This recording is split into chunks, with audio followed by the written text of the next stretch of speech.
Good morning/afternoon, everyone. Thank you for joining us today. We're going to dive into an important and complex topic, understanding family and intimate partner violence. This presentation will provide a comprehensive overview where we'll explore the different types of violence, the impacts it has on individuals and communities, the populations most affected, the legal responses in place, and strategies for prevention. It's a critical issue that touches many lives, and I'm looking forward to discussing it with you. Let's get started. In this course, we'll delve into the complex nature of family violence, looking closely at the different types of offenders and offenses involved. We'll explore the significant impacts that violence can have on victims and examine how the criminal justice system responds to these situations. The course also broadens our understanding by including adolescent and young adult victimization, which often gets overlooked. A major focus will be on intimate partner violence, ensuring we cover this critical area thoroughly. Additionally, we'll address issues specific to LGBTI populations, recognizing the unique challenges they may face. Finally, we'll integrate various theoretical perspectives to help us frame and analyze family and intimate partner violence in a comprehensive way. Violence against women is a widespread issue that affects communities around the world, shaped by various cultural, social, and legal factors. While the specific patterns of violence can differ depending on the region, common forms include physical, sexual, and emotional abuse.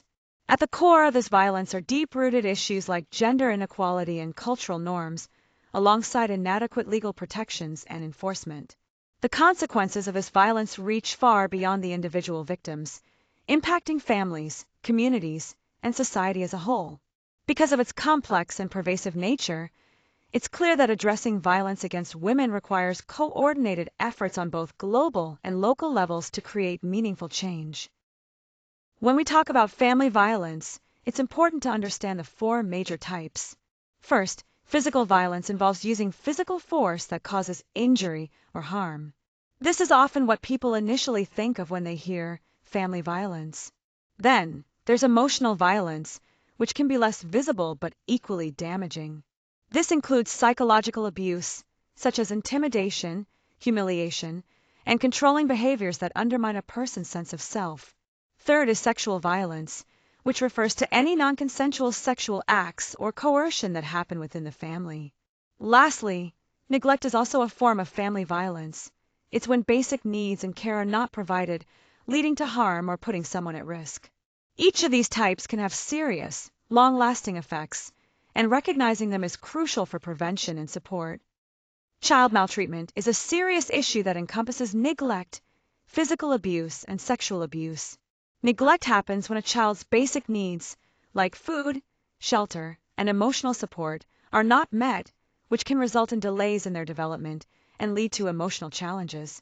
Physical abuse is the intentional causing of injury to a child, which affects both their body and mind, often leaving lasting scars. Sexual abuse, which involves exploitation or assault, brings deep, long-term trauma and can severely impact a child's mental health well into adulthood. Understanding these forms and their effects is crucial in addressing and preventing child maltreatment. Sexual offenses against minors cover a wide range of illegal activities, including molestation, exploitation, and various forms of abuse. It's important to understand that offenders often engage in grooming behaviors, using manipulation and breaches of trust to gain access to their victims. From a legal standpoint, the responses are centered on protecting minors, prosecuting offenders, and implementing preventative measures to stop these crimes before they happen. Recognizing the patterns involved in these offenses and understanding the legal consequences are key to safeguarding children effectively. Ultimately, the goal is to ensure minors are protected through both legal actions and social support, holding offenders accountable for their actions. When we talk about health risks for survivors of intimate partner violence, it's important to recognize that the impact goes far beyond physical injuries. These survivors often face long-term health challenges, including mental health disorders like PTSD and depression, and they may also be more vulnerable to chronic diseases over time. Mental health concerns are particularly significant, as the trauma from IPV can lead to lasting psychological effects that require careful attention and support.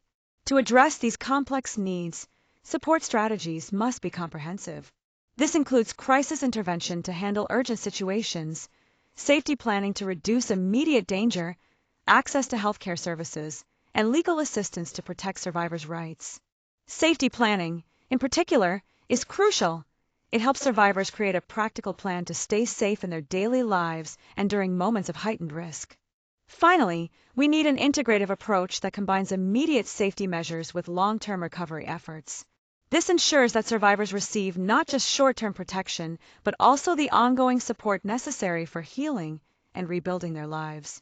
Together, these strategies form the foundation of effective care for IPV survivors. Violence in LGBTI relationships comes with unique challenges that aren't always present in other contexts. Social stigma and discrimination create barriers that make it harder for victims to seek help. Additionally, many support services are not specifically designed to address the needs of LGBTI individuals, which can leave them feeling isolated. There are also complicating factors like internalized homophobia, where individuals struggle with their own feelings about their identity and the fear of being outed, which can prevent them from reaching out. Limited legal protections make it even more difficult for victims to find justice or safety. Social stigma and discrimination don't just create barriers, they also shape how victims experience violence and how they respond to it. This can impact their willingness to speak out or access resources. Understanding all of these factors is crucial if we want to create prevention strategies and support systems that truly include and protect LGBTI individuals. By raising awareness, we can work toward more effective and inclusive solutions. When we look at intimate partner violence, one of the key things to understand is that it often follows recurring patterns. These can include coercive control, where one partner dominates the other, cycles of abuse followed by periods of reconciliation, and the violence tends to escalate over time. Physical violence is one of the most visible and common aspects, but emotional abuse plays a huge role as well. This emotional abuse can be just as damaging, involving things like insults, humiliation, and manipulation. Another important tactic used in these situations is isolation and intimidation, where the abusive partner tries to cut the victim off from support and instill fear. Recognizing these patterns is crucial because it helps professionals and communities identify abuse early and provide the right kind of support and intervention. Understanding these characteristics can make all the difference in protecting and assisting those affected. When we look at homicides related to intimate partner violence, it's important to understand the motives behind these tragic events. Often, they stem from feelings like jealousy, the desire to exert control, or acts of retaliation. Recognizing these motives helps us identify patterns and warning signs. There are also key risk factors to be aware of, such as prior threats made by the perpetrator, access to weapons, and attempts by the victim to separate from the abuser. These factors significantly increase the likelihood of lethal outcomes. Categorizing these motives and understanding risk factors plays a critical role in prevention. It allows professionals to conduct more accurate risk assessments, which can lead to timely intervention and potentially save lives. Another vital piece in this puzzle is the role of law enforcement. Proper training equips officers with the skills and knowledge they need to handle intimate partner violence cases effectively, ensuring that they respond appropriately to the risks involved. Finally, implementing protective measures for potential victims is essential. These measures may include safety planning, legal protections, and support services that work together to reduce the chances of homicide and provide survivors with a path to safety. Domestic violence protection orders are legal measures put in place to help prevent further abuse by limiting or completely restricting the offender's contact with the victim. Their main goal is to enhance the safety of those affected by domestic violence through restrictions that can be legally enforced. It's important to understand that the specifics of these orders can differ significantly depending on the jurisdiction, as laws and provisions vary from one region to another. For these protection orders to be truly effective, there needs to be proper implementation, widespread awareness among both victims and law enforcement, and additional support services to address the broader needs of survivors. Ultimately, protection orders serve as a critical legal tool aimed at stopping further abuse and providing a safer environment for victims.